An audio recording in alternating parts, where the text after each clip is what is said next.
Benvidos lectores e estudantes a MSP Universe. Nesta ocasión vou falar da novela titulada Mecanoscrito da Segunda Orixe, traducida ao galego por María Victoria Moreno Márquez e cuxo autor é Manuel de Pedrolo, un coñecido escritor catalán e, en menor medida, dramaturgo e articulista, que podedes ver na fotografía en branco e negro que hai na marxe inferior esquerda.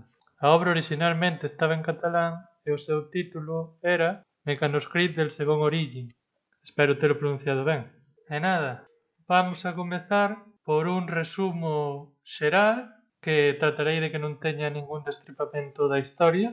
Despois continuaremos falando do estilo, o tempo e o espazo desta obra. Continuaremos cos principais símbolos e metáforas e remataremos cunhos breves apuntamentos sobre cada un dos capítulos que compoñen esta novela.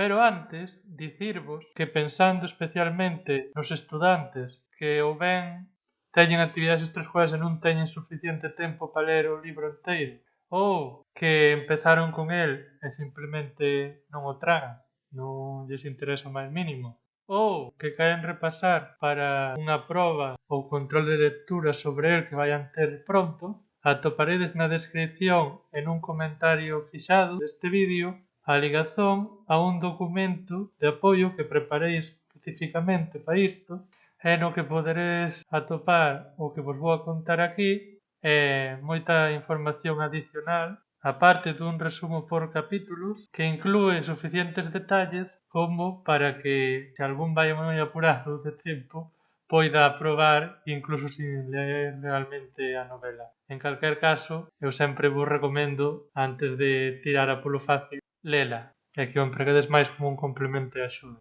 E sen máis dilación, comezamos. Esta novela de aprendizaxe, Rosa, ou de romance se o preferides, é de ficción científica post-apocalíptica, conta a historia de dous veciños, Dídac, que ao comezar a novela é un neno mulato de 9 anos, e Alba, un adolescente de 14 anos, os cales sobreviviron a un ataque extraterrestre a gran escala, por mera casualidade ou pola intervención de, como diría máis adiante a propia Alba, do fado. Concretamente, os 5 primeiros capítulos abrenguen os 4 anos de bos e malos momentos que pasaron xuntos. Neles conseguiron sobrepoñerse ás dificultades, enfermidades incluídas, adaptarse á nova situación na que lles tocou vivir, grazas ao seu enxeño, saber e curiosidade, moi patente sobre todo no rapaz, salvar parte dos coñecementos da humanidade, principalmente libros, documentar o acontecido mediante un documental cinematográfico e dar unha nova esperanza á especie humana. Pola contra, o sexto e derradeiro é unha especie de editorial xornalístico, no que os descendentes dos supervivientes da masacre aludida expoñen distintos argumentos e evidencias, a maioría dos cales apoian, mentres que outros desmenten, a veracidade dos feitos narrados nos 5 cadernos previos e da súa autoría, a máis doutro tema puramente especulativo, que non vos vou destapar aquí. Como tal vez vos podades imaginar, ao pasar tanto tempo xuntos, apoiarse mutuamente, estar eles sós e coñecerse ben, co paso do tempo, a súa relación irase reforzando ata que acabe florecendo o amor romántico e algo máis. A máis, irán formando a súa propia opinión sobre o papel que debe xogar no mundo, a relixión, a cultura e ata a sexualidade. Vamos entón agora co estilo, o tempo e o espazo. O libro, como xa mencionamos, composto de 6 capítulos e a terceira edición, que é a que teño eu, ten 168 páxinas. Os 5 primeiros reciben a denominación de cadernos e neles narrase a historia principal, mentres que no derradeiro resólvense algúns misterios pendentes. A súa vez, os cadernos están integrados por apartados, o cal é curioso, en cuxo inicio hai un número de identificador entre parénteses e que agrupan varios parágrafos. Do final dun ao comezo doutro, prodúcese un avance temporal, é dicir, un salto cara adiante no tempo, e en moitos casos tamén un cambio de escena, a excepción de cando a actividade que se está narrando se prolonga no tempo. O narrador é de tipo omnisciente, por tanto en terceira persoa, pero só ata a derradeira páxina do último caderno, na cal brevemente pasa a ser protagonista e, polo tanto, a primeira persoa. Aínda que aparecen varios personaxes, a excepción dos protagonistas, ou ben soamente aparecen citados ou interveñen nunha parte concreta do relato para non volver deixarse ver. Ademais, exceptuando os alienígenas, os seus aparellos voadores e o seu mortífero armamento, que forman parte do terreo da ciencia ficción e da fantasía, todos eles semellan poder existir nunha realidade como a que se describe. Por outra banda, no texto abundan as descricións, tanto da psique e do físico dos personaxes, como dos lugares polos que pasan. Estas destacan pola súa minuciosidade e o esmero do autor por evocar escenas que semellan realistas. O malo dista que provoca que os momentos de acción queden moi separados entre sí, porque para chegar a eles hai que ler primeiro a abundante descrición que caracteriza esta novela, o cal ralentiza o ritmo de avance de lectura, se nos queremos quedar con todos os detalles.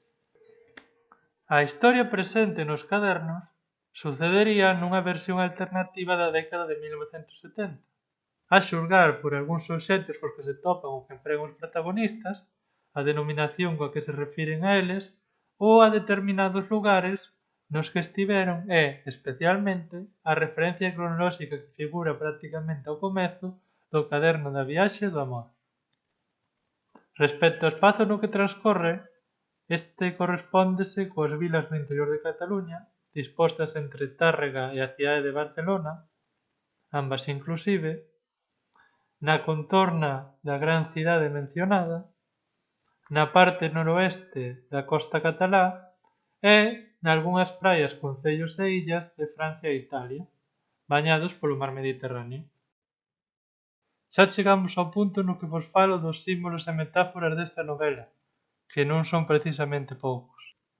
Algúns son bastante evidentes e outros requiren de coñecementos de etimoloxía, mitoloxía e obras clásicas que non posúe todo o mundo. En calquer caso, son precisamente estas figuras literarias as que lle dan un dos seus maiores atractivos a esta obra. As referencias ao libro da Xénese do Antigo Testamento da Biblia son bastante evidentes, posto que no primeiro caderno di Daque e Alba empezan a perfilarse como os novos Adán e Eva dun mundo no que Homo sapiens está casi extinto e que, máis que por el, está poboado por insectos, aves e unha gran morea de cadáveres tanto da súa propia especie como dos demais mamíferos. E máis, en certo modo, os 5 primeiros capítulos poden verse como as partes dunha especie de versión laica e moderna do texto relixioso aludido. Desde a perspectiva mencionada, a etimoloxía dos seguintes nomes cobra un forte valor simbólico. A denominación da vila na que se criaron os protagonistas e na que Alba foi testigo do ataque alieníxena é Benaura, topónimo inventado que non garda relación con outros existentes, podedes buscalo se queredes, que posiblemente se refería a que alí comezaría a nova vida deles, posto que podemos separar esta palabra en ben e aura, que significa boa aurora ou bo amencer. Ademais, este tamén é o nome co que no cuarto capítulo bautizan ao barco remolcador co que navegan por varias costas mediterráneas, nunha especie de viaxe iniciática que suporá un punto de inflexión nas súas vidas. Pero agora mesmo non podo dicirvos por qué. Como xa vos dixen case ao principio, a adolescente chámase Alba, que é a patroa de Tárrega, un antropónimo frecuente entre a poboación feminina de dita localidade e que significa, por un lado branco e por outro novo. O primeiro significado fai referencia á súa cor de pel e a máis simboliza a súa virxindade, que conserva ata o cuarto caderno. E o segundo, ao feito de que ela acaba converténdose na nai absoluta do segundo amencer ou orixe da humanidade, tanto desde un punto de vista biolóxico como cultural, xa que ela, a presunta autora dos cadernos, nos que lles lega o seu testimonio do que ocorreu durante a catástrofe e nos primeiros anos despois de que acontecese. Por outra parte, Didac provén da palabra didáctica, xa que é o instruído, pois empeza sendo un neno que aprende a sobrevivir e vai madurando ata chegar a ser un home. Representa, por tanto, o proceso de crecemento de calquera ser humano, ca salvedade de que tivo que madurar máis rápido do que acostumamos na nosa sociedade. Para o seu fillo elixiron Mar, porque si, se chegachedes ata aquí, xa vos podo dicir que tiveron un fillo en común. Mar, en catalán, é un nome unisex, algo lóxico tendo en conta que xa non tiñan ecografías e antes de que nacese non podían saber o sexo do seu futuro descendente. Ademais, simboliza a unión entre os conceptos vencellados aos antropónimos dos pais e aos seus personaxes. Alba asóciase coa brancura, a pureza e a novidade, mentres que Didac coa educación e a aprendizaxe, o cal os conduce a suxerir unha revisión radical dos costumes, algo que se ve sobre todo nos diálogos que manteñen os dous protagonistas e que ten importancia para entender os propósitos do autor. Non obstante, eu penso que tamén lle puxeron ese nome porque foi concibido durante a travesía que fixeron eles dous polo Mediterráneo. O mar Mediterráneo, mar. Penso que é unha inferencia perfectamente lóxica. Tamén pode establecerse un símil entre a parella formada por Pigmalión e Galatea e a de Didac e Alba, só que cos roles cambiados. Desta maneira, como lle acontecera a Galatea, a comezos do primeiro capítulo, Didac renace nas mans de Alba, quen o salva de morrer afogado e que ademais realiza unha RCP. Polo tanto, ela ofrécelle unha segunda oportunidade de vivir. Ademais, para el vai ser unha especie de irmá maior, a súa mestra e, máis adiante, amante e muller. Compre tamén prestar atención a outro elemento máis sutil, ao igual que persistente, ao longo do relato dos cadernos: a presencia da auga. Nos mitos sobre a súa orixe que conservan moitas culturas existentes e tamén pasadas, é símbolo tanto de principio como do fin. Neste último caso, poñamos por exemplo as lendas de diluvios, como é a do diluvio universal que aparece no Antigo Testamento da Biblia, coa Arca e Noé. Ademais, para estas culturas, nela ciméntase a propia realidade. Por outro lado, tamén pode aludir ao binomio vida e morte, ao parto, especialmente na parte do texto na que se fala dos preparativos finais para o paristallo de Alba que levou a cabo Didac, ou á resurrección. En certo modo, Didac ao principio de todo resucita gracias a Alba despois de saír da auga. A auga trataríase por tanto dunha especie de círculo ou manto que todo une. Pensade no Ouroboros e en todo eso da cinta de Moebius, que vayas por donde vayas, acabas sempre a mesma cara e todo o rollo. Amais, a auga é a metáfora feminina predilecta. Nai e matriz, a muller evoca o húmido, onde florece e fructifica a vida, a raíz de todo. Así mesmo, hai un vínculo claro e persoal entre as augas, o instinto de vida e a parte feminina, fonse de origio da existencia. Para finalizar, o termo mar, en minúsculas, pode simbolizar tanto o inicio como o final dunha vida, así como o movimento constante do azar que rexe o noso propio destino, posto que todo xorde e desemboca nel. Chegados a este punto, vou-vos dar uns pequenos apuntamentos sobre que trata cada un dos capítulos que compoñen este libro. Porén, tedelos máis detallados e con información adicional no documento que vos comentei e que dentro dun pouco vos ensinarei por enriba para que saibades como está estruturado. Iso sí, agora sí que vou a soltar un montón de spoilers, polo que se simplemente sentíades curiosidade por coñecer algo máis esta obra, pero aínda non a líchedes, non sigades adiante. O primeiro é o caderno da destrucción e da salvación. Como suxire o seu título, A súa primeira parte trata do ataque extraterrestre e a masacre que causa, que Alba presencia antes de botarse á auga para salvar a Dida, das consecuencias que tivo tanto para a maior parte dos seres humanos como a dos demais mamíferos, as aves, os insectos, os edificios e as nosas máquinas, e xa cara a súa metade e ao final da nova vida de recolectores, non de cazadores porque realmente non cazan nada, pero si de recolectores, e ao final de agricultores de Alba e Didac, a cal se teñen que adaptar, e que obviamente ven cunha serie de problemáticas e retos que teñen que superar, como o autodiagnóstico e tratamento que tivo que poñer en práctica Alba logo de sufrir unha fractura debido a unha caída. O segundo é o caderno do medo e do estraño. E por que se chama así? Preguntarase que non lera o libro.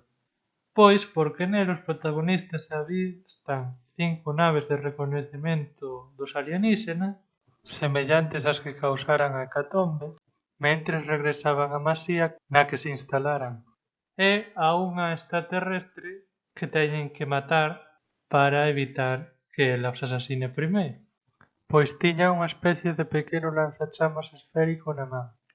Ademais, Alba chegou a pensar que Didac iba morrer a noite anterior a que comezase a recuperarse da súa infección por sarampelo. Alén disto, a maior parte do capítulo xira en torno á súa vida na masía xa mencionada, que dispoñía dun cortello onde tiña o seu leito, unha hortiña que comezaron a cultivar, unha zona para mallar o gran, unha despensa, unha bodega e ata 2 galiñas que desafortunadamente lle morreron e un tractor que conseguiron reparar. E por outra banda, despois de terse enfrontado á Volviana, pola súa propia seguridade e en base ao seu pavor, decidiron volver á cova na que residían no caderno anterior. Agora ven o caderno da saída da conservación. De que trata? Pois da travesía que teñen que facer Alba e Dida cara a Barcelona, que como podedes imaxinar, nun mundo en ruínas e cas autopistas e outras vías interurbanas pragadas de vehículos cos condutores falecidos, non foi precisamente doada.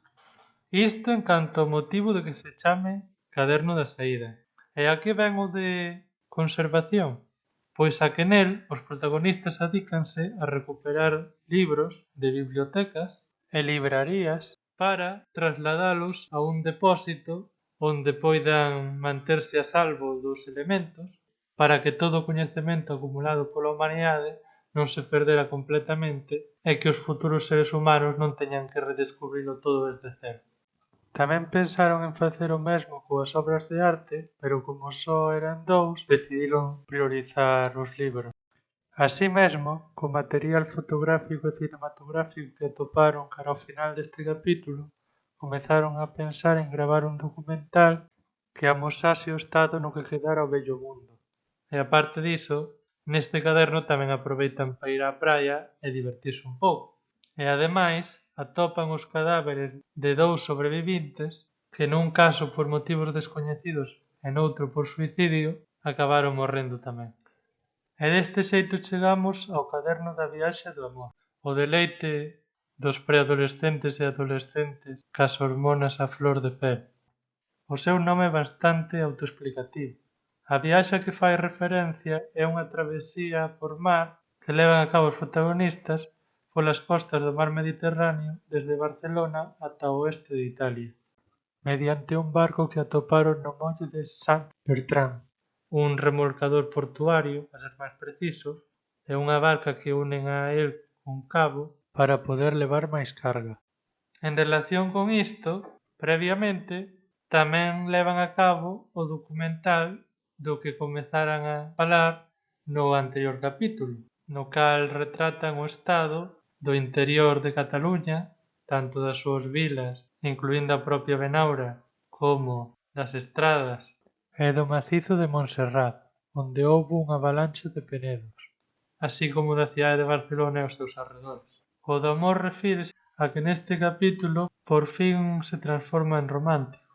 E non só iso, tamén manteñen as súas primeiras relacións sexuais entre eles, malia que Dida que aínda tiña 13 anos frente aos 17 de Alba, e non en calquer sitio, senón nas praias que van visitando. E deste xeito é como conciben ao seu primeiro fillo, posto que non dispoñen de ningún método anticonceptivo, nin teñen intención de aplicar ningún, pois como xa insistira nos capítulos previos, Alba, nalgún momento terían que ter fillos para salvar a especie. E por si alguén non se decatou, co de que conciben ao seu fillo, refírome a que neste caderno cando Alba queda embarazada. E como engadido, neste capítulo os mozos confirman que non están sós, pois hai outros superviventes polo menos en Italia, malia que están tolos ou se converteron en simples bestas. No caderno da vida e da morte nárrase como vai cambiando o corpo de Alba a medida que progresa o seu embarazo, así como os cambios de humor e de estado de ánimo que experimenta a consecuencia del. Como xestiona todos estes cambios Dida, a preparación e o suceso do parto, e por último, a morte accidental e en soidade que padece o adolescente, cuxo corpo ten que rescatar a Alba de entre os cascallos para despois podelo enterrar preto da súa autocaravana.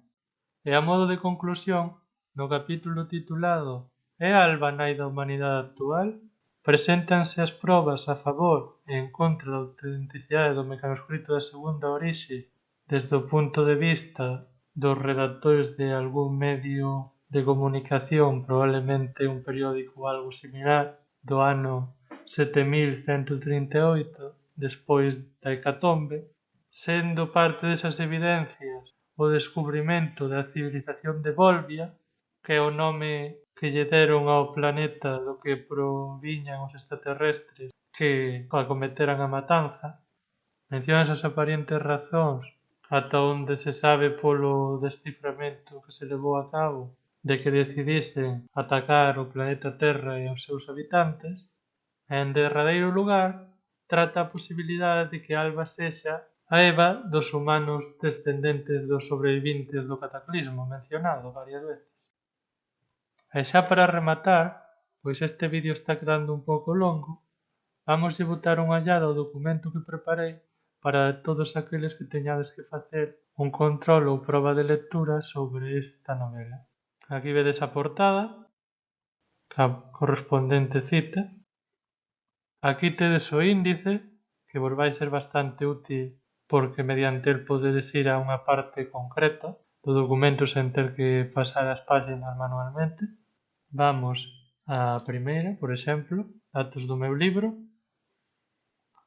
E tedes o título orixinal, autor, tradución ao galego, os datos da publicación que lin eu. Trátase, como xa vos comentara, da terceira edición, a de 2014, por se vos ledes algunha anterior ou posterior e algunha das aclaracións e referencias que fago non se corresponde, ten 168 páxinas.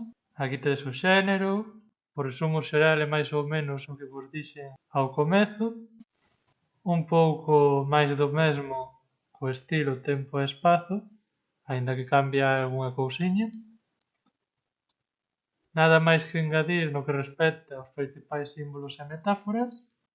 E aquí ven a parte tal vez máis interesante para os que non queirades ler o libro, pois en principio o que figura aquí xa vos debería dar para aprobar polo menos, e incluso para sacar boa nota. É o meu traballo de 2 semanas, non as 24 horas obviamente, pero si 2 semaniñas de longo traballo que espero que vos sexan de utilidade.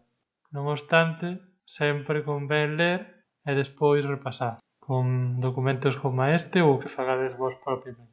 Como vedes, aquí temos un mal resumo deste capítulo. Por que digo que mal resumo? Porque deixo dentro del moitos detalles que nun verdadeiro resumo se excluirían, pero que eu deixei aquí por se simplemente ledes isto en vez do libro, que non vos pillen no exame con algunha minucia das que poida haber aquí.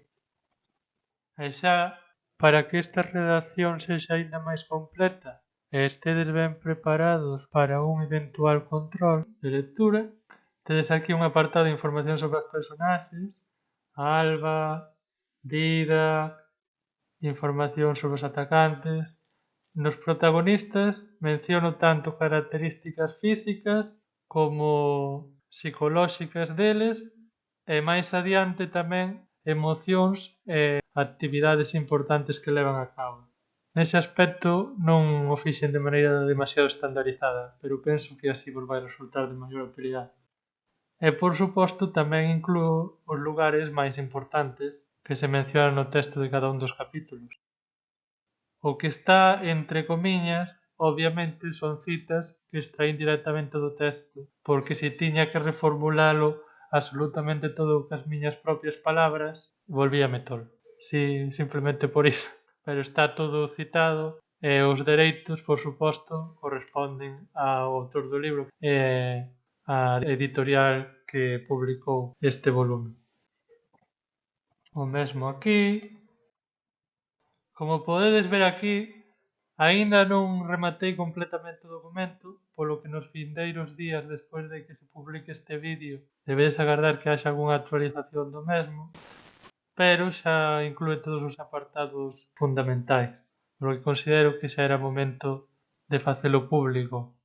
Iso sí, a miña intención é que podades acceder a él, pero que non podades convertir o documento en sí soamente a ligazón de acceso a él nin descargalo, para evitarme problemas de dereitos de autor. E por último, aínda que isto non é tan clave, engadí un apartado no que vou anotando os erros que atopei na traducción ao galego e algúns aspectos que se poden mellorar nela. Por exemplo, si ben existe a palabra en galego palangana, a Real Academia Galega recomenda empregar almofía no seu lugar. E as tesouras, en galego estándar, son ou tesoira ou tallantas. A modo de conclusión, vouvos contar a miña opinión persoal sobre esta novela. A historia paréceme que é interesante, pois eu aínda non lera ningunha outra obra na que se mesture a novela de aprendizaxe co romance e coa ciencia ficción, polo que nese apartado eu daríalle unha boa calificación. Non obstante, e penso que máis dun lector coincidirá conmigo, en que ao haber unha profusión tan elevada de descripcións, tanto das emocións e físico dos protagonistas como dos lugares polos que transitan, o ritmo de lectura enlentécese moito. E por ese motivo, a pesar de haber momentos de tensión e de acción, esta nunca chega a ser trepidante, posto que hai moitos paróns debido á introdución destas descripcións polo medio. Respecto aos diálogos, na maioría deles, o autor aproveita para facer unha crítica da sociedade e dos costumes que había a finais do século XX, o cal me parece unha xenialidade, pola súa parte. Ao igual que todo o que non está escrito implícitamente, pero que se di mediante símbolos e metáforas, como xa vos expuxen antes. Non podo deixar pasar a oportunidade de facer unha pequena crítica a que, por unha banda, a personaxe de Alba é bastante progresista, mentres que, por outra, está obsesionada ca idea de que a muller ten que ter cantos máis fillos mellor, o cal en parte é comprensible tendo en conta que eran dos poucos seres humanos que quedaban, e ademais é dídago que sole levar a iniciativa na maioría dos seus encontros sexuais. Por outra banda, choca un pouco que ela lle metese tanta presa a Dida para ter descendencia e, sobre todo, que Alba considere a posibilidade de manter relacións sexuais incestuosas co seu propio fillo e na última parte do caderno da vida e do amor, cando había outras opcións, como por exemplo buscar algún outro sobrevivente que non este tolo, o que tamén lles evitaría os graves problemas que se poden derivar da práctica da endogamia, como son a acumulación de alelos de xenes cuxa expresión pode desencadear unha enfermidade ou síndrome de base xenética, así como a propia perda de variabilidade xenética. E nada, agardo que este vídeo fose do voso interese e ou vos axude. Se así, agradecería que lle desedes un gústame, suscribídevos se queredes ver máis do meu contido Activade as notificacións para enterarvos de cando subo novos vídeos, algo que, por desgraza, non poderéis facer con excesiva frecuencia. O grao universitario agora mesmo para min é o primeiro. E ata a próxima!